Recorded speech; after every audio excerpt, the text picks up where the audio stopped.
This is Sev Meneshian, Certified Financial Planner with Pro Exam Tutors. Thanks for checking in.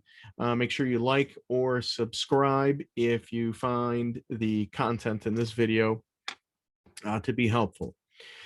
Okay, well, topic of discussion today are charitable remainder trusts. So I'm going to pull up this slide here, and what we're looking at with our charitable remainder trusts, or what we can expect on the CFP exam, we can safely say that there will probably be one question, at least one question on charitable remainder trusts. Now, it's we don't know what the board obviously is going to test on. They can ask 170 questions on remainder trusts if they want. I doubt that they will, but that is fair game. But on one exam cycle, we can have one question about charitable remainder trust, and on another exam cycle, we might have 10 of them. So these topics and the degree to which they're tested obviously vary from one exam cycle to another. Looking at our CRTs, well, what do we have? A couple test points right off the bat is that what we have is a non-charitable beneficiary, and I can see how that little piece of information can be snuck into a question as far as something along the lines of what's the only type of beneficiary that can exist with a CRT, and they'll give you your choices, and non-charitable beneficiary would be the answer. Usually, of course, this is going to be the donor or the grantor, because they're looking to retain income, but at the same time, they're looking to help out, their church or hospital or local university, whatever the charitable institution is. Remember, with CRTs, a point of confusion is that, if we're talking about like a charitable remainder annuity trust, are we talking, is it a fixed dollar amount that's paid out? Is it a fixed percentage? I've read something like that. I can't quite remember. To help you out, just a simple trick. First of all, remember that we have, with our remainder trust as a general category, we're looking at something that's fixed. And in the case of a CRAT, which we'll talk about, a charitable remainder annuity trust, we have a fixed dollar amount. And then with our charitable remainder annuity trusts, we're talking about something else that's fixed, and it's a fixed percentage is what the payout is based off of. And who is this going to be beneficial for? Well, if we look down the list here, obviously for the charity, that should be self-explanatory there. But it's also, from the donor's perspective, if they need income, but they can't part with this asset because they need the income, but they want to help the charity, what are they to do? Well, they're going to retain income from this piece of property or portfolio, whatever it is, and they're going to actually retain income for up to 20 years or their lifetime. Okay, so if it's a term of years, it'll be no more than 20 years. And if it's for your lifetime, it's your life expectancy. It's, so it's not when you're like 110 years old. It's if you're 70, you're going to live until 80. That's your life expectancy, and that's it. The technique itself is also an estate freezing technique, which we'll talk about in some of my other videos as they relate to estate planning.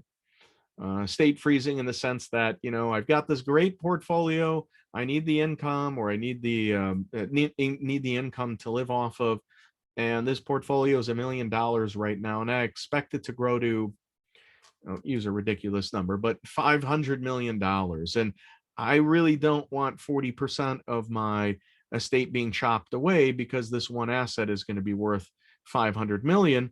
Is there a way I can get a benefit from it and also have, my church or hospital benefit from this as well? And the answer is yes, because that's what we're talking about, charitable remainder trust.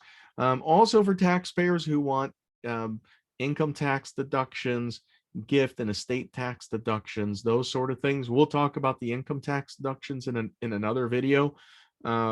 When you get into giving things away, how much of an income tax deduction is that going to give you? Is there a limit? Is it based off the type of charity? The answer to all of those questions is yes. And when we get to that video, you'll see, because actually charitable income tax questions are quite challenging for CFP exam candidates. But with like so many other things, we can boil those type of questions down to 3 points that we just need to hit every single time, and we should be fine. Different topic for a different day. Um, this could sneak in there. This would be for individuals who have no children or ultimately don't have a beneficiary or beneficiaries. I don't see that as being like a really strong testing point. This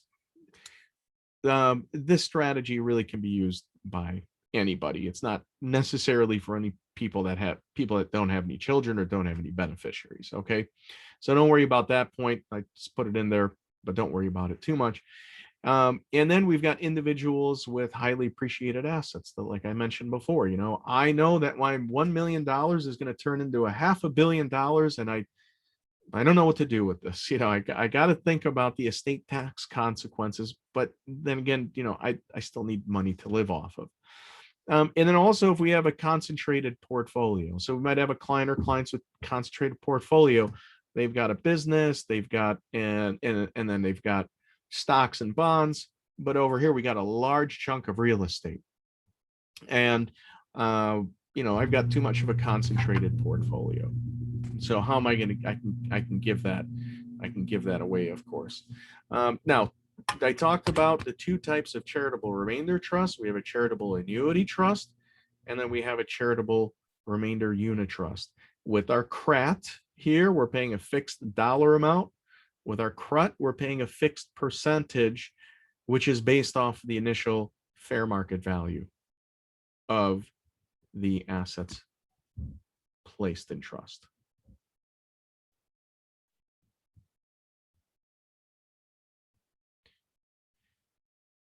Oh, mentioned here, actually I didn't mention, it's on the slide, but let's just head back for a second. Both our remainder trust, our annuity, and our unit trust, they are irrevocable. These are irrevocable trusts. You are absolutely 100% giving away these assets to charity. Okay. The assets can be changed, and we'll see, that's going to apply more to our charitable remainder unit trust. But once we give that away, it's like a gift. It's like a birthday gift. You give it, you're not going to take that back. Okay, so let's take just a second here to look at actually how our remainder trusts can be created. So they're either going to be created during lifetime or at death time. Okay. Do we have to know which one's more popular? No, we don't have to know that. Just know that we can create this during lifetime or actually at death time as well. Now, a couple things that the exam or the board can take a look and try to get you on is, what's the minimum annuity payout? Well, when we're setting this up, the payout rate has to be at least 5%. All right. And again, this is going to occur over the grantor's life expectancy as calculated by the IRS, or for a term of years, but not to exceed 20 years. The maximum payout will be 50% of the initial value of the assets placed in the trust. And here's where it gets a little bit hairy, but we'll take care of it. Present value of our charitable remainder trust, that present value has to be at least 10% of the initial fair market value of the assets placed in the trust, which we'll find out shortly. Okay, there's a reason for that. And how do we actually value this thing? How do we value the gift? How do we value the amount of the income that I'm actually retaining? Because if I'm retaining income, that's not a gift. I don't want to get hit with any sort of gift tax or any sort of tax for that matter. Keep this in mind. I'm going to just draw you'll see in all my videos, my drawing is, I wouldn't say it's really a strong point. Okay, but here's our trust. Here's our grantor. We're only going to have 3 parties to a trust, for our purposes. really any instruction for that matter. But we have the grantor, we have the trustee or the trustees. Let's just stick to one trustee. Okay, and then we're going to have our beneficiary. All right, now when you're doing any CFP questions as it relates to trust, you want to have this picture in your mind. The other picture as it relates to our remainder trust is that we want to think of it kind of kind of in a way like this. Let's just say here's $1 million. Let's put that. So $1 million that this guy places into the hands of the trustee, or let's just say it just goes into our trust here. Okay, it doesn't matter what. Let's use real estate actually for an example. Okay, so this grantor, he's got a $1 million piece of real estate. Say it's right here. There's our real estate. And why is that a good example? Well, because the real estate is let's just say that that's paid off. Make it easy. Well, what's that real estate doing? It's kicking out income. What does this guy over here need? He needs income. Does he need this when he dies? No, it's going to go to the beneficiary. Right. But the question is that, like, when we set this thing up, how do we value this thing? It's worth $1 million. Am I going to get $1 million tax deduction? No, I'm not going to get that. I'm retaining a portion of this. And what I'm retaining is this, let's say this green shaded area right here. So year after year, let's just say the rental payments are going to flow back to me. And what we figure out, I mean, the board does it for you. I don't think you'll have to, well, maybe you might have to figure it out, but for right now, that doesn't matter. But all of this green shaded area, the whole trust right here is worth $1 million, right? We've got that established. This green shaded area right here, what is the present value of all of these future income flows? Let's say that this $1 million property, the net rent after expenses, let's just say what this guy is going to get on an annual basis is $50,000. He's going to collect all the rent. Okay. So every year, once you one of these arrows, 50K, 50K, and he does this for a period of 10 years. What's the present value of those $50,000 annual payments every single year for 10 years? It's not $500,000. We actually have to use an IRS prescribed discount rate. That's the 75/20 rate right down here. And you can actually go onto Google or wherever and look that up, and you can find out what it is for this month. Okay. And so that's the rate that we're going to use when we're actually making this this irrevocable gift to the charity. Okay. And we're going to retain these 50, or we're going to take the present value of these $50,000 annual payments, and that might come out to be a present value. I'll just, off the cuff, I'll say it's worth, whatever, $350,000. So even though this guy was getting 50 grand a year for 10 years, the present value of those future cash flows is actually 350,000. And that means that the gift that we're making, I don't know, let's pretend it's the Red Cross. So let's just put this in red. Let's say that the 650,000 that the Red Cross is getting, that's the actual value of the gift, right? Because when I give a gift, if it's taxable, or if it's over 15,000, or if it's a gift of a future interest, which this definitely is, we have to file our form 706. Don't have to worry about that right now. Okay. And that's just generally speaking, there are exceptions there. So that's it. So this is the value of the gift, and this is the retained income. Now, what I'm hoping happens to this piece of real estate here is that this thing shoots up in value to $50 million. Why? Because that helps out the church or hospital or the Red Cross, whatever charity it is.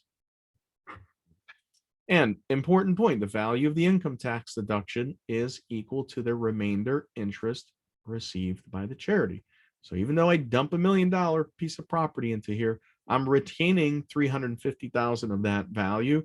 650,000 is actually the gift that I'm really giving. Okay, from a math, IRS, legal standpoint, however you want to say it. All right, now a couple things on your CRATs, your charitable remainder annuity trust. Can't make additional contributions. Once we made that initial funding, that's it. We're done for the day. All right. And point here, if our trust is not generating enough income, then we're going to start pulling that income from the corpus. And that means maybe selling some positions or whatever the trustee has to do to take care of that. The charity, seems to be in our the different quiz banks that you're looking at.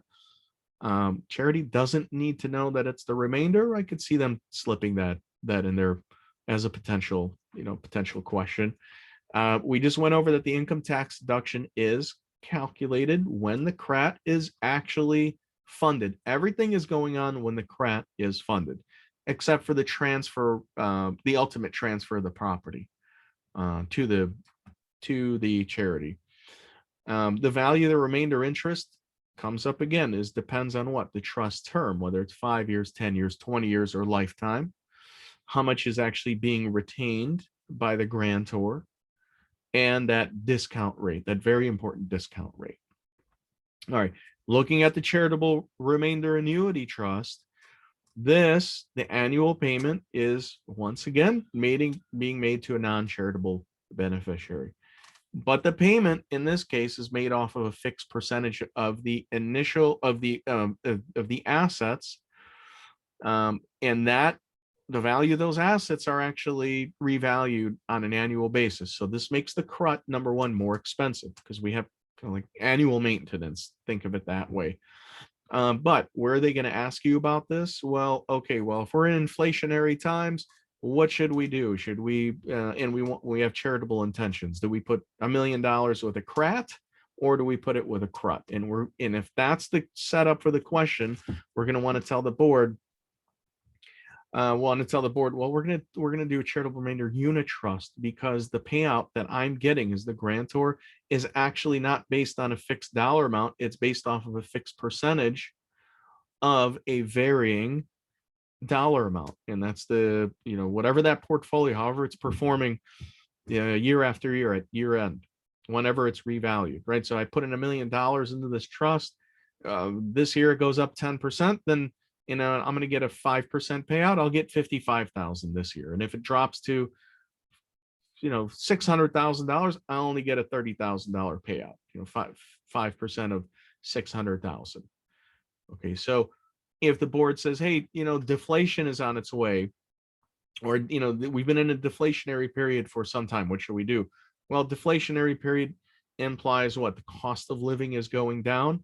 But if I set up a charitable remainder annuity trust, let's say I'm pulling 5% from $1 million portfolio, I'll keep getting 50,000, and that 50,000 in a deflationary period, those dollars are actually becoming stronger or worth more relative to the products and services that it's being compared to and being used to purchase.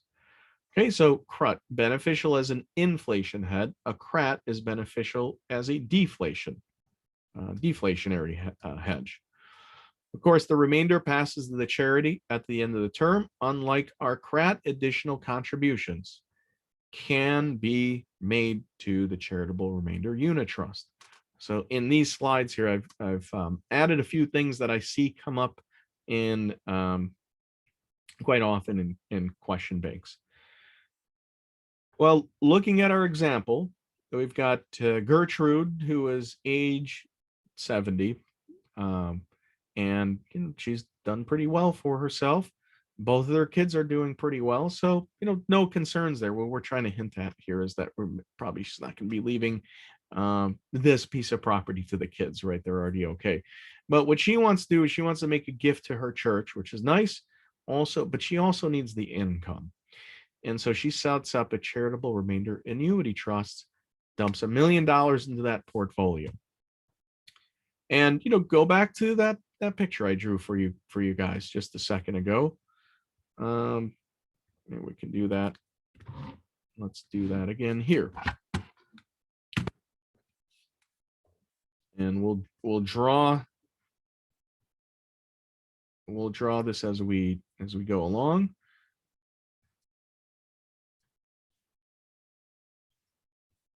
Okay. And looking at what's happening with Gertrude is that her payments are going to be 5% of the trust corpus. So $50,000 a year for the rest of her life. What's her life expectancy? It's 10 years.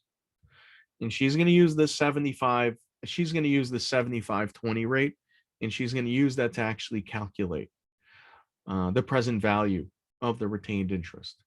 Now, what I'm giving you down here is the what we have with this 75/20 rate, only in one example being 1.6%. Excuse me. What it's coming out to is giving her a retained interest of about $460,000. Okay. A lower discount rate, we're going to have a higher dollar amount. And if we have a higher discount rate, we'll have a lower dollar amount. Okay. And so what's happening is that when she puts this $1 million in, and she's retaining, for example, in the first example here of 458,000, what's happening is she's actually giving a gift to the charity of about, what are we going to call that, $540,000, give or take.